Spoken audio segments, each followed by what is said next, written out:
لاش دیکھ کر انہیں بھی نریش کمار کی بات پر یقین نہیں آیا۔ اس کے بعد جگویر سنگھ اور رام چندر سنگھ ہمارے تھانے پہنچے اور پریم لتا کی پراسرار موت کی خبر دی۔ اس واقعے کی اطلاع ملتے ہی میں نے اپنے SI کو ساتھ لیا اور فوراً موقع واردات پر پہنچ گیا۔ لاش فریج کے پاس زمین پر پڑی تھی۔ میں نے موقع کی کارروائی کی اور لاش اٹھوا کر پوسٹ مارٹم کے لیے بھجوا دی۔ ادھر 12 جون کو جب چودھری خزاں سنگھ اسپتال سے گھر آئے تو انہیں پریم لتا کی پراسرار موت کی خبر دی گئی اور وہ اپنی بیمار آنکھوں سے ابلتے آنسوؤں کے ساتھ گڑگاؤں آئے اور انہوں نے پریم لتا کے قتل کی تفصیلی رپورٹ لکھوائی، جس میں قتل کا سبب سسرال والوں کے مطالبات تھے۔ اس کا ذکر بھی انہوں نے تفصیل سے کیا تھا۔ میں نے آس پاس کے لوگوں سے پوچھ گچھ کی مگر کوئی سراغ نہ ملا۔ اب مجھے پوسٹ مارٹم رپورٹ کا انتظار تھا۔ دوسرے دن پوسٹ مارٹم کی رپورٹ آ گئی، جس میں ڈاکٹروں نے لکھا کہ پریم لتا کی موت کرنٹ لگنے سے نہیں بلکہ گلا گھونٹنے سے واقع ہوئی ہے۔ اس کے ساتھ ہی ڈاکٹروں نے اس کے جسم کے مختلف اعضاء کو جانچ کے لیے کرائم سائنس لیبارٹری بھیج دیا۔ 3 ماہ بعد جب رپورٹس آئیں تو پتہ چلا کہ مقتولہ کے ساتھ موت سے پہلے زیادتی کی گئی تھی اور اس کی موت کرنٹ لگنے سے نہیں بلکہ اسے ایلومینیم فاسفائڈ نام کا زہر دے کر مارا گیا تھا۔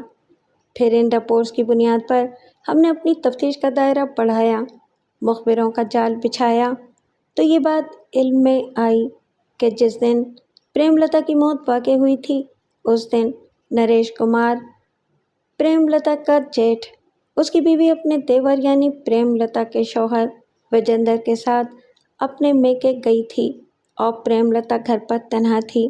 اس کا سسر بھی کسی کام سے باہر گیا تھا۔ گھر میں صرف اس کا جیٹھ نریش کمار تھا۔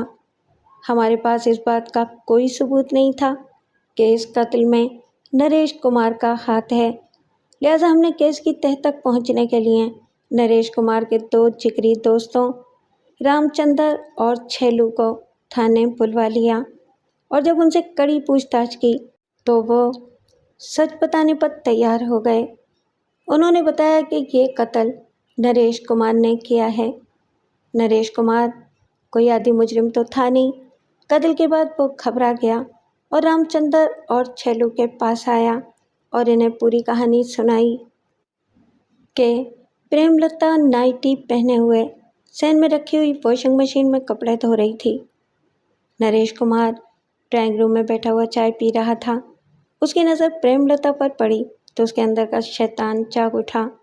اسی وقت پریم لتا گندے کپڑے لینے اسٹور روم میں گئی تو نریش کمار بھی اٹھ کر اس کے پیچھے پیچھے وہاں پہنچ گیا۔ اس سے پہلے کہ پریم لتا کچھ سمجھ پاتی، نریش کمار نے اس کا منہ داب کر فرش پر پٹک دیا۔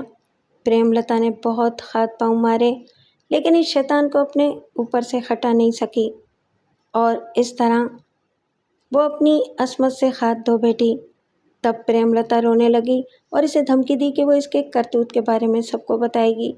نریش کمار اسے سمجھانے کی کوشش کرنے لگا لیکن پریم لتا وہی رٹ لگائی رہی تو نریش کمار گھبرا گیا اور اس نے اپنی بدنامی سے بچنے کے لیے اسے جان سے مار دینے کا فیصلہ کر لیا۔ اس نے پریم لتا کو دبوچ کر اسی تخت پر پٹک دیا اور وہاں رکھی ہوئی نیٹ کی شیشی اٹھا لی اور پریم لتا کی ناک سختی سے بھینچ دی۔ سانس لینے کے لیے جیسے ہی اس نے منہ کھولا، نریش نے نیٹ کی شیشی اس کے منہ میں الٹ دی، جس سے کافی مقدار میں یہ مہلک زہر پریم لتا کے حلق سے ہوتا ہوا پیٹ میں پہنچ گیا۔ چند سیکنڈ ہی میں پریم لتا بے ہوش ہو کر گر گئی۔ رہی سہی کسر نریش نے اس کا منہ اور ناک داب کر پوری کر دی۔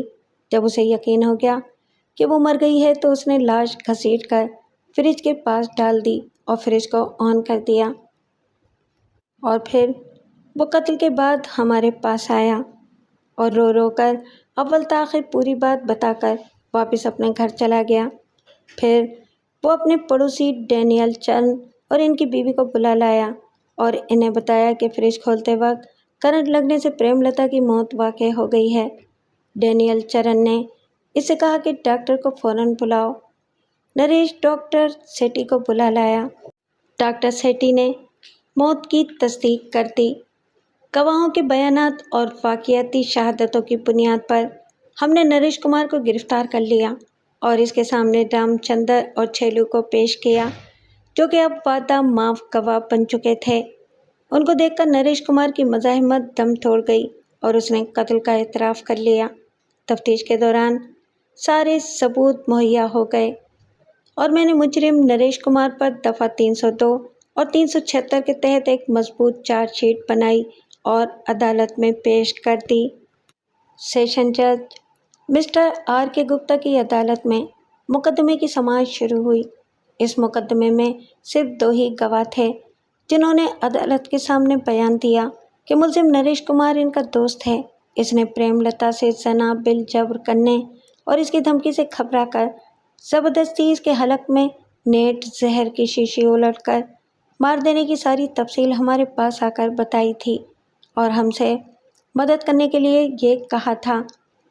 لیکن جب یہ بات کسی طرح پولیس تک پہنچ گئی کہ ہم اس راز سے واقف ہیں تو ہم نے قانون کی مدد کرنے سے گریز نہیں کیا اور پولیس کو سچائی بتا دی۔